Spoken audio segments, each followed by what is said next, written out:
नमस्कार मंडळी, कसे आहात? खुश रहा आणि तुम्हाला खुश करायला, आनंदी करायला घेऊन येत आहोत सुखीच्या बालपणीच्या गोष्टी.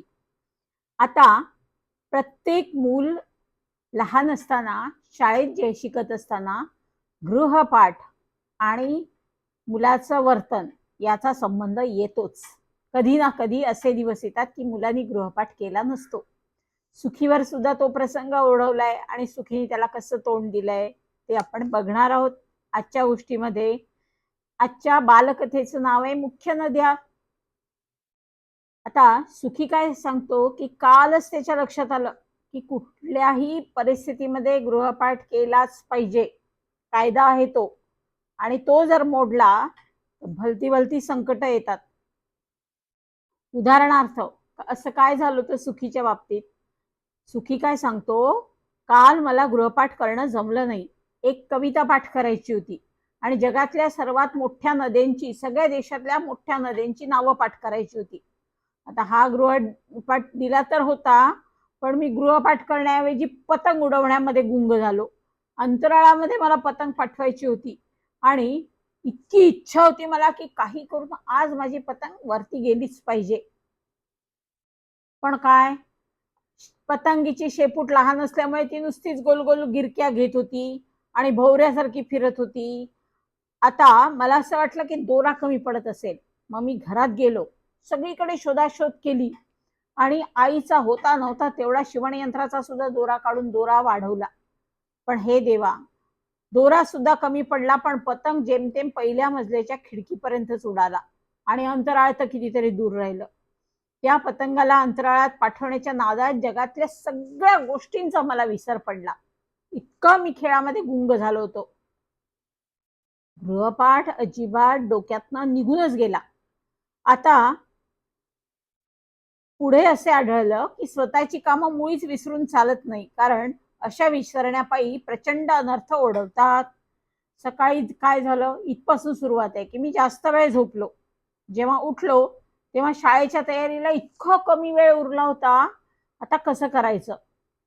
मी वाचलो तर अग्निशमन दलाचे जे जवान असतात, फायर ब्रिगेडचे, ते जशी व्हिसल वाजली तशी इमर्जन्सी आली म्हणून इतक्या वेगात जलद हालचाल करून पोशाख चढवत असतात. तर मला ती इतकी कल्पना आवडली की मी उन्हाळ्याच्या सुट्टीमध्ये वेगात कपडे घालण्याचा सराव केला होता.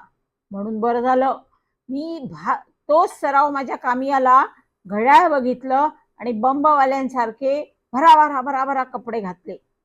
1 मिनिट 48 सेकंदात मी कपडे घातले. बुटांच्या लेसेस मी धावता धावता बांधल्या.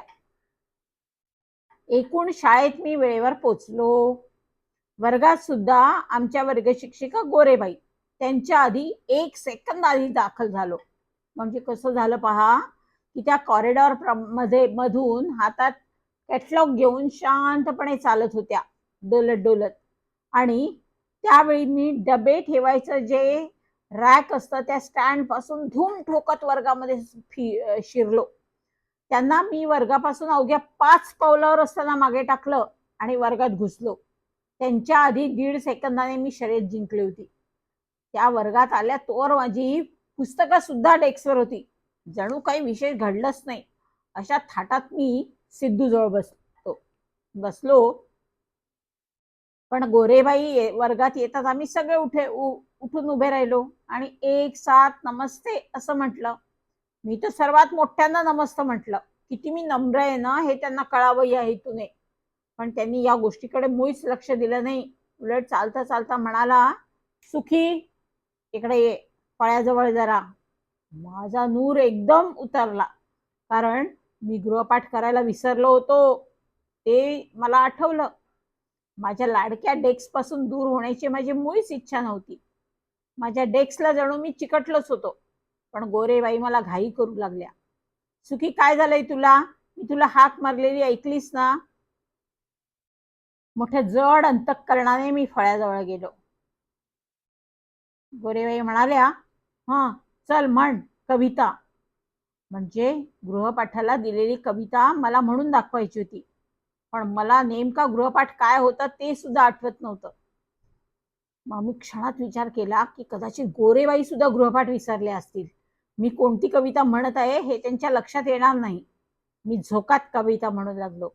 गाई पाण्यावर काय म्हणून आल्या, काग गंगा यमुनाही मिळाल्या, उभय पितरांच्या तोच सुखी. ही कविता नारायण मुरलीधर गुप्ते यांची आहे ना? मी म्हणालो हो हो, कवी बी यांची कविता आहे. मी पाठ करायला कोणती गृहपाठाला कविता दिली होती सांग बरं? हो हो. अरे हो हो काय, गृहपाठ काय दिला होता ते विचारते तुला मी. काय? मी विचारलं काय काय, तुला विचारते गृहपाठ काय होता. एवढ्यात सिद्धू भाबडा चेहरा करत म्हणाला, त्याला काय माहित नाही तुम्ही वामन भार्गव पाठक यांची खबरदार जर कविता पाठ करायला सांगितली होती. त्याला प्रश्न समजला नाही बाई.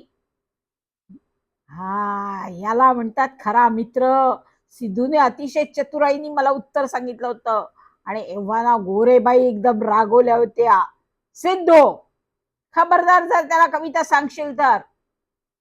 मी म्हणालो हो सिद्धू, कशाला मध्ये मध्ये तोंड खुपसतोस? तुझ्याशिवाय काय मला माहित नाही का की गोरेबाईंनी मला सावळ्याची कविता पाठ करायला सांगितलीये? माझ्या डोक्यात दुसरेच विचार आले म्हणून मी गुटमळलो होतो. तू निष्कारण लुडबुड केलीस हा, करू नकोस, मी बोलतो बघ. सिद्धूने माझ्यापासून दुसरीकडे तोंड फिरवलं. गोरेबाईंसमोर मी एकाकी बापुडवाडा उभा होतो. तर गोरेबाई काय, मी दर मिनिटाला काय काय काय करायचं थांबव. त्या भलत्या चिडल्या होत्या, माझ्या लक्षात आलं. म्हणून दाखव कविता, त्या म्हणाल्या. काय? ताबडतोब म्हण, अर्थात कविता, त्या जोरात ओरडत होत्या. तोवर सिद्धू मला पहिला शब्द सांगण्यात यशस्वी झाला. तोंड न हलवता तो दबक्या आवाजात बोलत होता, पण मला त्याचे शब्द उत्तम समजले म्हणून मी धीटपणे एक पाय पुढे टाकला आणि त्याने सांगितलेल्या शब्दाचा पुनरुच्चार केला. शीर्षक आहे खबरदार जर. पुढे काय होते ते मी लक्षपूर्वक सिद्धूकडे बघू लागलो. तो मूठ पुढे मागे करताना दिसला, पायही पुढे करत होता. हा, खबरदार पुढे जाल. वर्गात एकच हशा उसळला.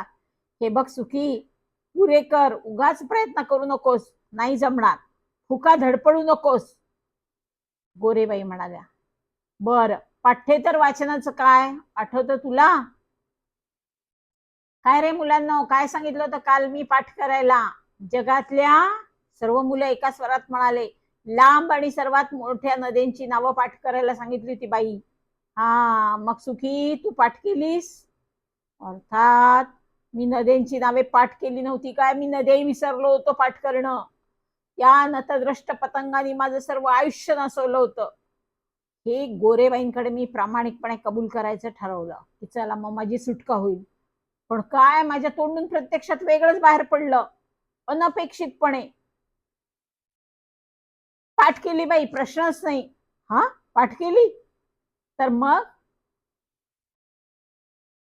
वाभा पाठक यांच्या खबरदार जर टाच मारून या कवितेचा तू भयानक गोंधळ घातलास ना, तो आता निस्तरून दाखव आणि अमेरिकेतल्या सर्वात मोठ्या नदीचं नाव तू मला सांग आणि जागेवर जा. तुला मी मोकळं करते, ठीक आहे?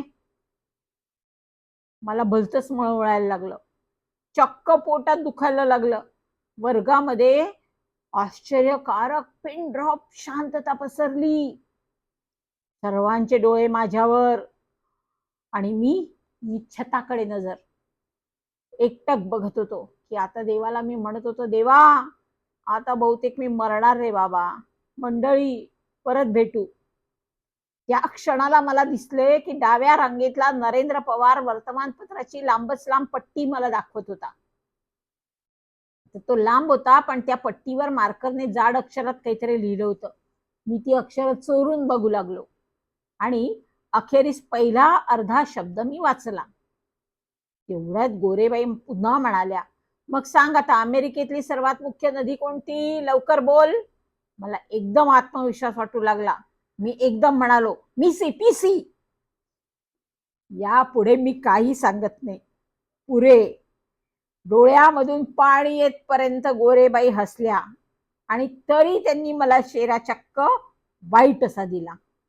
आता मी प्रतिज्ञा केलीये की यापुढे मी नेहमी गृहपाठ करीन, अगदी खूप म्हातारा होतपर्यंत सुद्धा.